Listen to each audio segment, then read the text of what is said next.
I've been shooting rallies for almost 10 years, and I didn't think this one would be a turning point, but it was for me. The protest was divided through the streets until police trucks became filled with a few hundred unlucky protesters. Police randomly arrested those who looked like protesters. However, the protesters didn't nothing against the law, maybe just shouted too loud. I was as a journalist that day, but I was a big risk. But it was a big risk for me to be punished into a police truck, because police often don't care about the journalist ID when they catch somebody.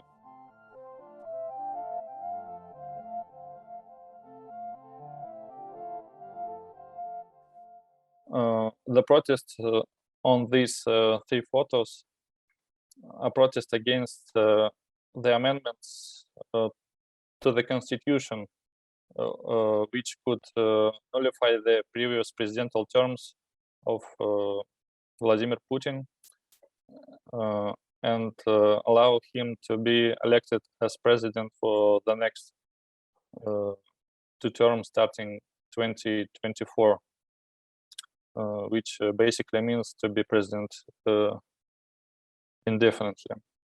The national vote about the amendment was suspended because of the pandemic outbreak and was moved from April to July 2020. It was the first public protest since the beginning of the pandemic. Activists were collecting signatures against amendments on the Pushkinsky Square in the Moscow city center.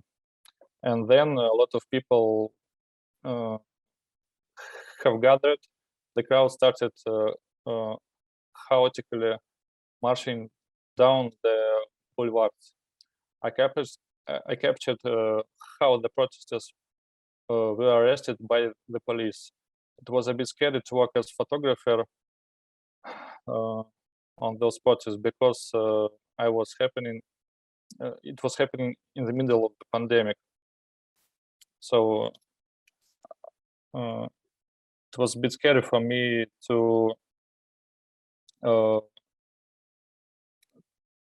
work within a large crowd of people with the masks. Sasha, поможешь? Да. So Mikhail has been shooting protests for about 10 years, and never in his experience he witnessed rubber bullets, because they're not used in by Russian police, I think, ever. And gas is used very rarely. In his experience, he saw gas used only once or twice, so they're just episodic use. So police violence is a bit different here. It works in a different way. About rubber bullets and gas, but in common, police is very rude and unfair to protesters, because in fact protesters usually don't hurt people and don't damage the property. I think property and hurting people are the only reasons for police to use some force. That it can be immediately understood from the photo, but actually there are lots and lots of people around him at that moment, and he's standing beside his colleagues, also journalists. But this shot he took for himself, not for a newspaper he works for, and so he tried to make it more accentuated to capture this arrest, this detention, this protest being detained as kind of a plastic intrigue, so to draw attention to form and color, and to show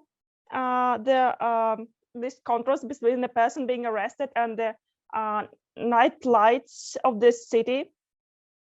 And he tried to make it more, not just from this a picture of one particular protest, but to make it universal, to kind of about all injustice going on. All right, I hope you enjoyed that last episode and learned something new. Don't forget to tune in to the next episode to see what other crazy, incredible, creative, and empowering lessons you can learn from the photos in this book.